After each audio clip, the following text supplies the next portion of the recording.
Bismillahirrahmanirrahim. Assalamualaikum warahmatullahi wabarakatuh. Alhamdulillahirabbil alamin. Alhamdulillahilladzi anzala sakinata fi qulubil mu'minin. Asyhadu an la ilaha illallah wahdahu la syarikalah wa asyhadu anna Muhammadan abduhu wa rasuluhu la nabiyya ba'dah. Raditu billahi rabba wa bil islami dina wa bi Muhammadin nabiyya wa rasulah rabbi zidni ilma warzuqni fahma amin amin ya rabbal alamin.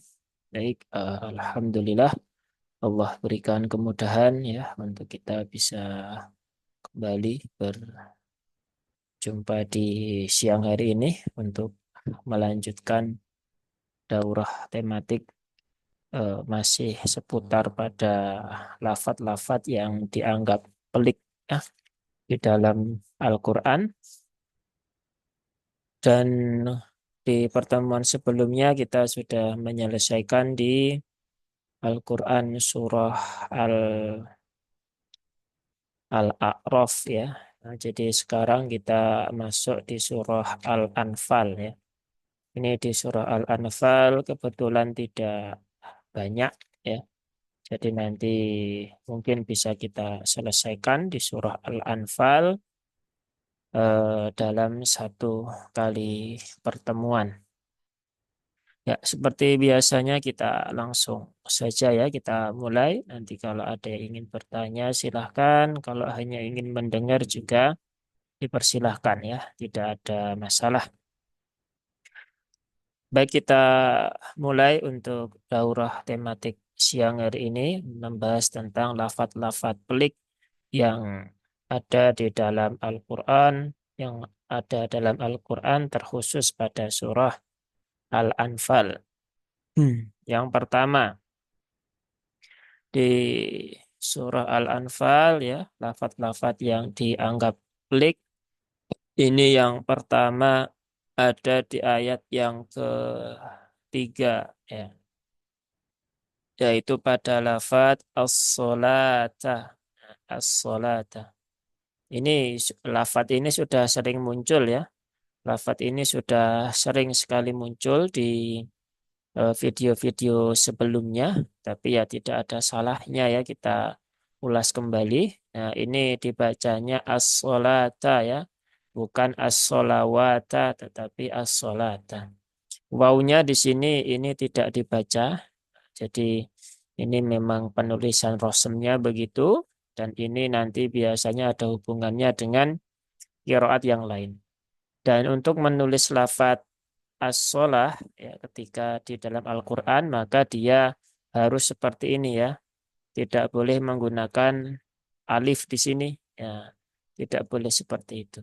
Karena ini kita sudah menyangkut pada bacaan Al-Quran yang mana di situ ada taukif dari Allah ya. Kenapa begitu? Itu taukif dari Allah. Jadi memang kalau bab rosem itu apa namanya ya taukif dari Allah, sehingga ya tugas kita adalah meyakini bahwasanya di situ pasti ada hikmahnya.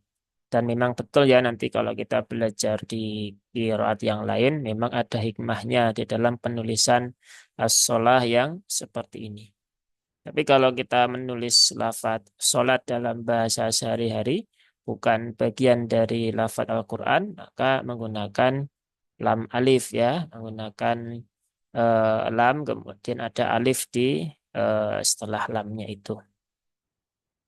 Yaitu yang pertama ya, yang kedua ini ada di ayat yang keempat, yaitu di lafaz ulaika. Ya. Di lafaz ulaika ini juga sudah sering muncul ya. Lafaz ini beberapa surah di beberapa surat yang sebelumnya, tapi ya nggak apa-apa ya. Ulaika ini unya tidak dibaca, jadi ini bukan ulaika tetapi ulaika ya. Dia wawunya dibaca panjang Wawunya dibaca pendek, artinya wawunya dia tidak dibaca, eh, sehingga ini U-nya dibaca pendek ya. Wawunya tidak berfungsi untuk memanjangkan. Ya, dia ditulis seperti ini karena ketika dulu ya belum ada dobet ya, belum ada harokatnya, ya, tulisannya hampir mirip ya dengan lafadz ilaika begitu kan. Maka ya agar tidak tertukar maka kemudian ditambahkanlah waw di sini ya untuk membedakan mana yang ilaika, mana yang ulaika. Seperti itu. Kemudian lanjut ke ayat yang kelima. Ya. Ayat yang kelima ini lafadz yang dianggap pelik itu ada di ya di sini ya di lafadz bil haqqo ya. Apabila wakaf maka huruf qafnya disukunkan ya. Disukunkan terlebih dahulu. Nah, kemudian setelah itu tunaikan tasdidnya. Jadi bukan bil haqq. Nah, dan pantulannya juga harus ditebalkan ya, bukan ke tetapi ko bil haqqo bil haqqo. Nah, seperti itu ya. Itu untuk huruf qaf yang sukun. Jadi tunaikan dulu eh, qaf yang sukun, setelah itu tunaikan tasdidnya pada huruf qaf. Nah, ini juga kadang eh, terlupa ya atau kadang kurang kurang teliti sehingga kadang tidak tertunaikan dengan sempurna ketika wakaf pada kata bil haqqo ini. Kemudian selanjutnya dari ayat 5 lanjut ke ayat yang ke-19 ya. Ya. Di ayat yang ke-19 ini lafadz yang dianggap pelik itu ada di iya di sini ya. Ya, lagi-lagi kita bertemu lagi di sini di surah Al-Anfal yaitu tentang wakaf pada dua huruf sukun. Nah, dua huruf sukun ini maka ya dua hurufnya harus ditunaikan ya sifatnya masing-masing. Jangan hanya terbaca yang depan saja. Misalnya al-fat. Nah, al-fat itu baru taknya saja ya.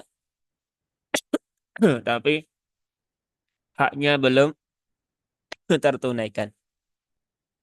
Maka tunaikan dulu syiddah kemudian hamas dari tak. Setelah itu tunaikan rokhawah dari huruf ha ya. Jadi al-fat ya. Al-fat al-fat al-fat ya. Seperti itu ya. Nah, jadi tertunaikan semuanya ya tanpa ada yang dihilangkan. Jangan juga dibaca Al-Fatah ya. Kalau Al-Fatah nanti eh, taknya jadi kolkolah. Padahal taknya tidak ada sifat kolkolah. Nah, yang seperti ini ya itu memang sangat butuh ya talaki kepada guru untuk memastikan bacaan yang benar dan memastikan bahwa apa yang kita ucapkan apakah sudah sesuai ataukah belum. Selanjutnya dari ayat 19 ini langsung ke ayat 23 ya. Di ayat 23 ini lafadz yang dianggap pelik itu ada di sini. Nah, ini beberapa kali masih kita jumpai ya di lafadz yang seperti ini terbaca dengan latawallaw wahum. Nah, jadi seolah-olah dibaca seperti idgham bigunnah. Padahal di sini sama sekali tidak ada kaidah untuk digunakan ya. Dia hanya ada waw sukun, ada waw berharokat. Ya. Maka ini ya adalah pertemuan dua huruf yang sama ya, idgham mutamasilain ya, atau idgham wawi ya, idgham wawi. Maka cara membacanya bagaimana? Ya, tunaikan saja apa namanya tasdidnya ini ya. Tunaikan dengan an-nabr ya. La tawallau lawwahum lawwahum. Tidak perlu sampai lawwah ya. Jangan begitu. Kalau begitu maka justru itu malah nggak cocok. Dan yang praktek seperti itu tadi masih banyak ya. Kita menemukan di beberapa saat mendampingi talaki. Kemarin beberapa kali menemukan kasus yang sama pada orang yang berbeda. Nah, sehingga mungkin ini memang harus benar-benar digarisbawahi ya agar tidak terjerumus ya, tidak keliru di dalam mengucapkan lafadz ini. Ya, jadi cukup dinaberkan, tunaikan tasdidnya, tidak perlu ditahan terlalu lama karena tidak ada kaidah gunnah di situ dan tidak ada juga kaidah menahan terlalu lama di lafadz ini. Ya, kita lanjutkan dari ayat 23 ya. Dari ayat 23 ini langsung ke ayat 38 ya. Jadi kalau ada yang barangkali ingin ditanyakan di antara ayat ini ya silahkan. Kalau enggak ada kita langsung saja mengikuti yang ada di dalam buku yaitu di ayat 38. Mana 38?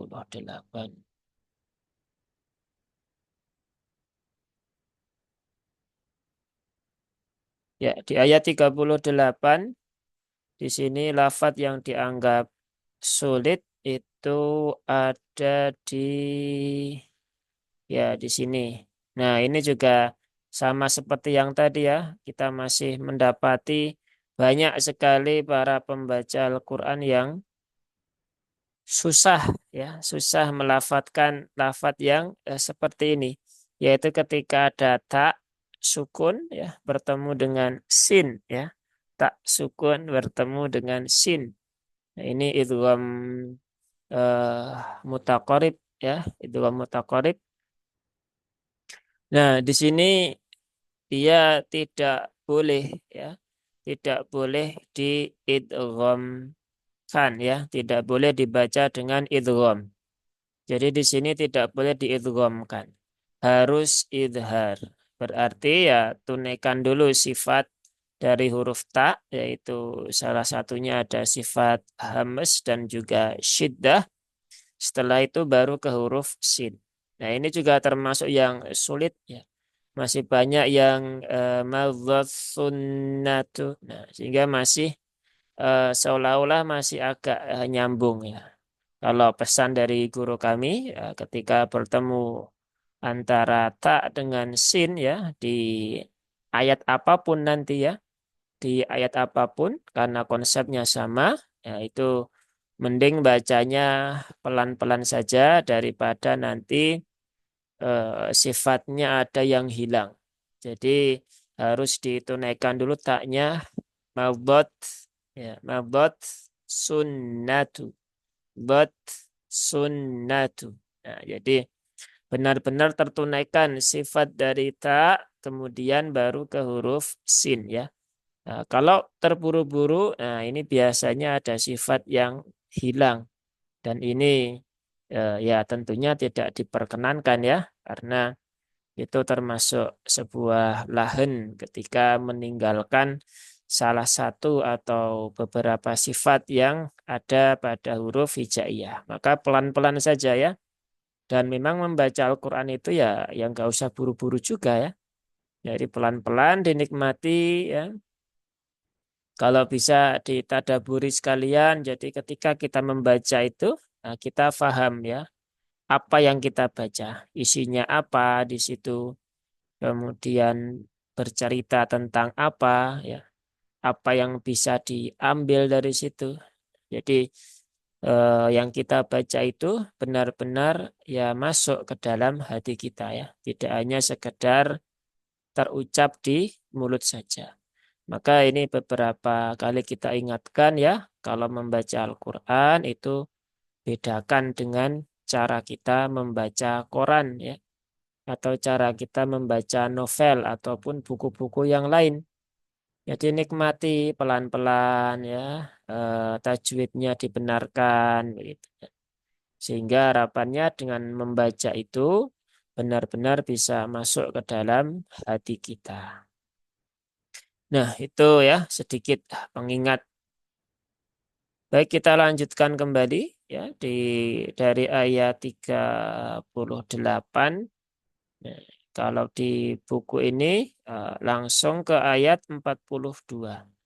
Nah, ini agak lebar-lebar ya jaraknya, tapi nggak apa-apa ya. Kalau ada yang di luar itu ya bisa ditanyakan ya. Kalau nggak ada ya kita lanjutkan. Selanjutnya yang lafadz yang dianggap pelik di surah Al-Anfal itu ada di ayat 42. Ayat 42 yaitu di lafadz mana ini? 42. Bentar ya dicari dulu.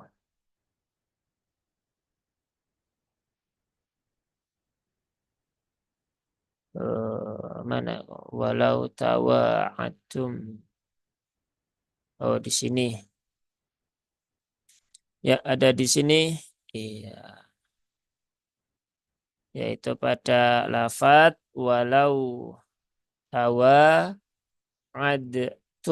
Nah, di sini. Nah, di sini ini ada pertemuan antara dal dengan ta. Nah, ini kalau yang tadi ya sebelumnya itu harus dibaca idhar, maka ini kalau dibaca idhar dengan adtum tadi, nah, maka ini menjadi keliru ya, menjadi keliru. Di sini dia tidak boleh dibaca idhar ya, tetapi harus dibaca dengan idgham ya. Namanya idgham mutajanisain ya. Jadi tak dengan dal itu kan tempat keluarnya sama. Nah, sehingga dia jenisnya sama. Nah,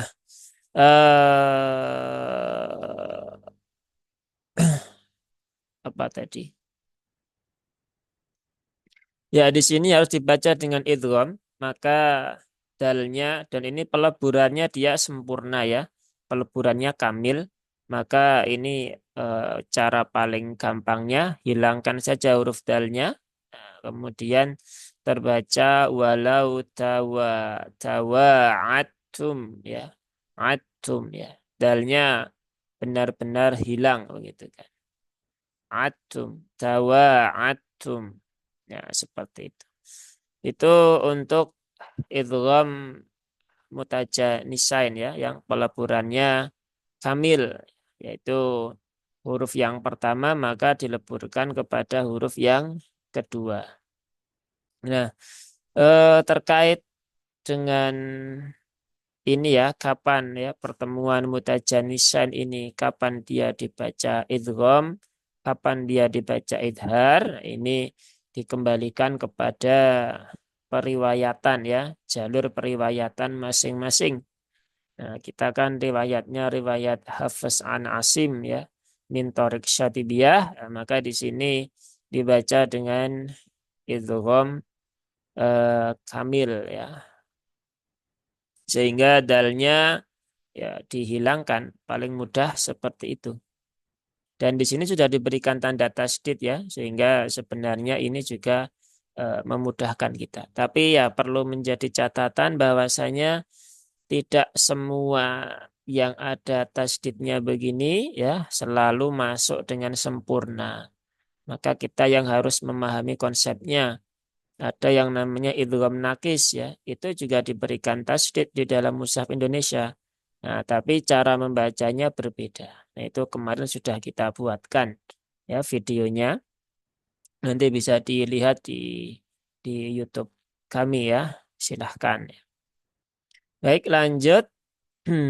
Di tadi ayat 42. 42. Sekarang lanjut ke 56. Lanjut ke 56. Kalau ada pertanyaan langsung raise hand saja ya. Kalau enggak ada, hanya ingin mendengar ya silahkan ya Mbak Papa. 56. Ya ini ya. Lafaz yang dianggap pelik selanjutnya ada di ayat 56, yaitu pada lafaz mana ini? 56. Sama ya dengan yang tadi, ya, yaitu di lafaz ini ya. Nah, alladzina ahadta. Hatta. Jadi ini juga sama harus dibaca dengan idgham dan idghamnya kamil, maka cara paling mudah ya ini hilangkan langsung ke huruf ta, hatta ya, hatta ya. Nah, yang jadi PR nanti mungkin huruf haknya ya. Huruf haknya kadang tanpa disadari tertukar menjadi hak sehingga terbaca hatta, hatta, hatta. Harusnya ha, hatta ya, bukan hatta. Ini sama dengan yang sebelumnya, jadi tidak perlu dijelaskan panjang lebar. Ya, pada dasarnya membacanya sama, yaitu dengan idgham kamil. Ya, peleburannya sempurna sehingga huruf yang pertama ya masukkan saja ya, dileburkan ke dalam huruf yang kedua. Nah, itu di ayat 56. Kita lanjutkan di ayat yang ke-60 ya. 60. Di ayat 60 mana ini? La ta'lamunahum. Oh ya di sini. Nah, ini dulu sempat kejadian juga di sini. Nah, sekarang ini kebetulan ya dapat di sini. Nah, pada lafadz ini kan ada dua wakof ya. Ada dua wakof, wakof jaiz, wakof ili begitu. Nah, secara pandangan orang umum ya, huruf wakof jim kan boleh wakof, boleh boleh lanjut ya. Sehingga kadang ketika ini kan nanggung ya, di sini wakof, di sini wakof itu. Nah, beberapa orang itu membasolkan ya, membasolkan. Dan ini kejadian ya, beberapa kali juga kita mendapati ketika diwasolkan itu cara membacanya enggak tepat ya. Cara membacanya enggak tepat ya. Ini kalau wakaf malah enak ya. La ta'lamunahum. Nah, selesai. Allahu Allahu ya'lamuhum. Nah, begitu. Itu selesai kalau kalau wakaf ya, wakaf di sini, wakaf di sini. Nah, tapi karena itu dianggap ayat pendek ya, ya sehingga banyak orang yang nanggung wasal aja kah cuman segini, nafas juga masih kuat gitu kan. Nah, tapi tidak diperhatikan di sini ya. Nah, di sini ada hamzah wasal ya. Dan ada mim sukun ya, ada mim jamak ya. Ada mim jamak bertemu dengan hamzah wasal. Ya, di situ kebanyakan yang kalau diwasolkan itu terbaca dengan la ta'lamunahum Allahu ya'lamuhum. Nah, ini keliru ya. Ini keliru. Dan masih banyak yang membaca seperti itu. Ini keliru. Di sini ada mim jamak yang dia itu sukun bertemu dengan hamzah wasol. Yang ini aslinya juga sukun ya. Hamzah wasol itu aslinya sukun. Nah, aslinya sukun. Begini ya. Sehingga di sini ada pertemuan dua huruf dua huruf sukun. Ada pertemuan dua huruf sukun, yaitu antara mim jamak yang sukun dengan hamzah wasol yang sukun. Maka ketika ada pertemuan dua huruf sukun, maka dia tidak bisa dibaca seperti tadi. Ya. Ada kaidahnya, yaitu ketika ada dua huruf sukun, maka harus ada satu yang mengalah yang diharokati. Loh kan tadi hamzahnya sudah sudah berharokat fathah itu kan. Bukan seperti itu ya, itu kan hamzah wasol. Kalau dia disambung maka hamzah wasolnya nggak dibaca begitu kan. Tapi kalau dia di awal kata baru dia terbaca dengan fathah. Nah ini kan dalam kondisi wasol. Sehingga ini kondisinya sukun ya, tidak bisa dia dibaca dengan fathah seperti tadi. Nah, maka kaidahnya ketika ada dua huruf sukun seperti ini, ya salah satu harus mengalah. Mengalah dengan apa? Mengalah dengan diberikan harokat. Yang mengalah yang mana? Ya biasanya huruf yang depan. Nah, di sini ada mim jamak. Nah, kalau mim jamak, dia mengalahnya adalah dengan diharokati dhammah. Ya, dengan diharokati dhammah. Sehingga terbaca la ta'lamunahumullahu ya'lamuhum. Nah, seperti itu ya. Jadi di sini diharokatil dhammah ketika di wasol ya, bukan disukun tapi didhammahkan dan terbaca la ta'lamu nahumullahu ya'lamuhum.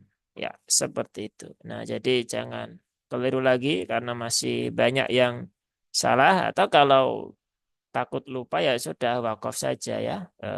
Dikit-dikit nggak apa-apa daripada asal-wasal ternyata lupa dan keliru cara membacanya. Baik, kita lanjutkan dari ayat 60. Kemudian lanjut ke ayat 65 ya. Di ayat 65 ini mana ini? Oh ini ya ayat 65 ini ada dua dengan lafadz yang sama. Mana ini 65? 64, 65. Yaitu pada lafadz mana?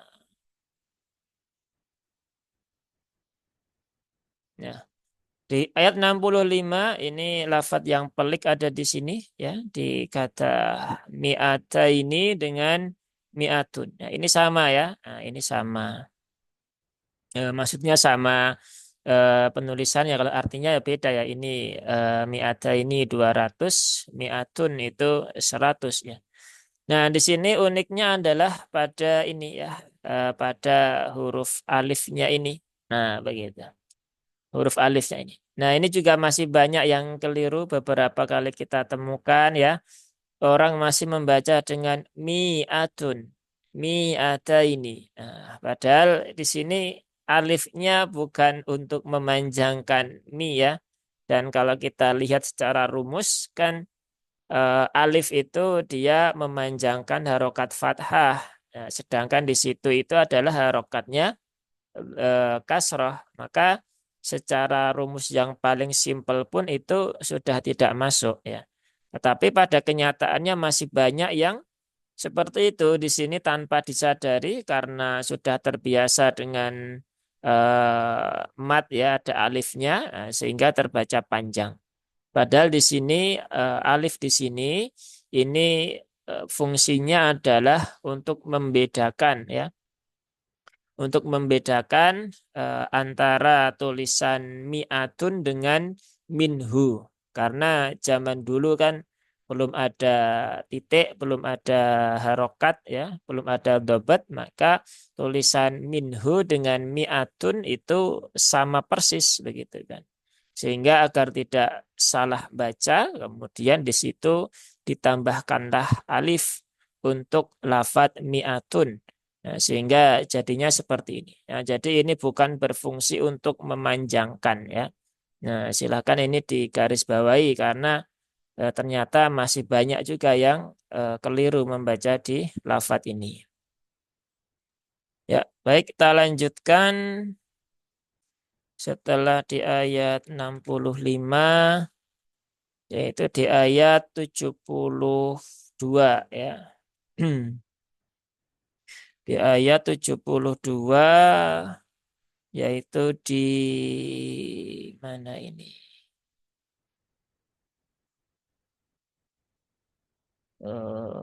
Mana?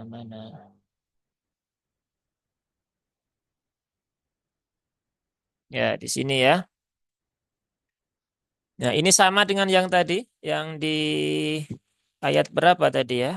Di ayat 23, bukan ya? Bukan 23. Ayat berapa tadi? Lupa saya. Sama persis ya. Di situ tidak perlu dipanjangkan ya. Itu ayat bukan itu. Ayat berapa tadi Pak? Lupa. Enggak. Ini ya, ayat 23 tadi ya. Nah, sama ya di sini tidak ada gunahnya, jadi jangan dibaca awawa ya, tapi langsung saja dinaberkan menjadi apa namanya? Wawwa nasoru ya, wawwa ya, ada nabernya di situ sehingga dia wawunya tertunaikan dengan sempurna, tidak tertukar dengan wawu mat ya, seperti itu. Nah, itu untuk ayat 72 sama seperti ayat 23 tadi ya, nanti bisa disimak ulang. Kemudian lanjut di ayat 73 ya. Di ayat 73 yaitu di lafat. Nah, ini ya di sini au aulia uba'din. Nah, di sini juga kadang masih orang itu susah ya. Kadang-kadang hanya terbaca ainnya saja, kadang-kadang hanya dotnya menghilang. Maka ini harus ditunaikan semuanya ya. Ainnya itu punya sifat tawasud dan dotnya itu punya sifat rokhawah dan juga istiqolah. Jadi ba'u ya, ba'u. Nah, itu kalau di pelan-pelankan ya. Aulia uba'u. Ya, bukan bukan ba'at ya, bukan ba'ad. Nah, enggak begitu tapi ba'u ya. Tunaikan dengan sempurna sifat-sifatnya. Kemudian selanjutnya di ayat 75 ini pada lafaz wa ulul arhamu. Mana ini wa ulul arhamu? Ya di sini ini sama yang ulaika tadi ya. Nah, wawunya di sini tidak terbaca sehingga ya unya pendek ya, bukan wa ulu tetapi wa ulul arhamu, arhami ya, wa ulul arhami. Jadi wawunya ini tidak memanjangkan apa namanya domah dan di sini juga tidak ada harokatnya ya, tidak ada harokatnya, tidak ada tanda sukunnya ya, sukun bukan harokat ya, sehingga ini tidak dibaca. Ya, itu untuk surah Al-Anfal ya. Sudah semuanya. Jadi insya Allah pekan depan kita lanjutkan ke surah At-Taubah. Dan ini sepertinya harus diakhiri ya karena kebetulan jika ini ada apa namanya agenda yang lain. Nanti kalau ada pertanyaan ditanyakan di grup saja ya, di grup WA.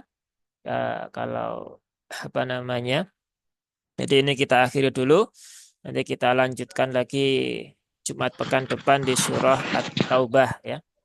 Baik, semoga bermanfaat. Yang ketinggalan nanti bisa disimak ulang di rekamannya nanti kita upload ya. Baik, semoga apa yang Nggih, kita Ustaz. ya, oke, ya Pak Ajis ya. Kita akhir itu ya Pak ya. Nanti kita Nggih, ketemu di telat nih. iya telat. Gak apa Pak, nanti insya Allah pekan depan ketemu lagi.